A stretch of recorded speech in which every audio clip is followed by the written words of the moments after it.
This is Father Matthew Kozlowski speaking to you from St. Mary's Episcopal Church in Stuart, Florida. This is our YouTube page. Make sure to subscribe. I think it's right down there, the button. And you can watch all our videos. Today's topic for Wednesday's words, what does the Bible say about coffee? I don't always drink coffee, but when I do, hold on to your hat. I drank a big cup this morning, and I was wondering then, what does the Bible have to say about coffee? All right, here's the Bible. Let's find out. Genesis 1:29. God blessed them, and God said to them, "Be fruitful and multiply, fill the earth and subdue it, and have dominion over the fish of the sea, and the birds of the air, and every living thing that moves upon the earth." And God said, "I have given you every plant yielding seed that is upon the face of all the earth, and every tree with seed in its fruit. You shall have them for food." Coffee, as you know, is a bean. God gave us the beans of the earth.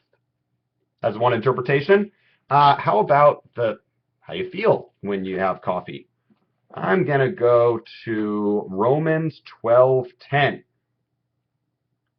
St. Paul says, "Do not lag in zeal. Be ardent in spirit. Serve the Lord. Rejoice in hope."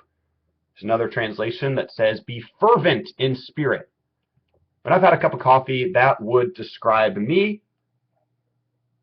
And if that describes you, well, then maybe coffee can be helpful in being zealous Christians.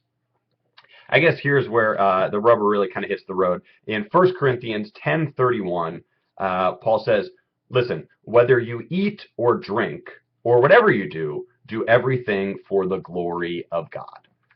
So to be serious for a minute, coffee does have some health benefits. If coffee puts you in a bad mood and makes you irritable and angry toward others, that's going to inhibit your serving of the Lord. If coffee helps you be energetic and positive and well of speech to others and getting things done for God's kingdom, then I would suppose it is a perfectly wonderful way to be a Christian in God's world.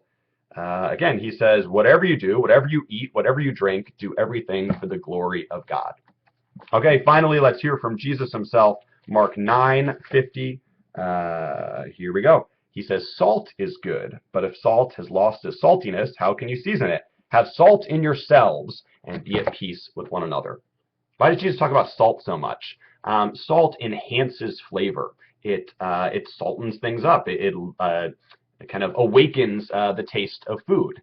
And so if Jesus had been aware of coffee and caffeine, I propose that he may have also used that metaphor. And he might have said, you are the salt of the world. You are the caffeine of the world. You are to stir things up. You are to liven things up for the kingdom of God, making sure, though, that we are at peace with one another.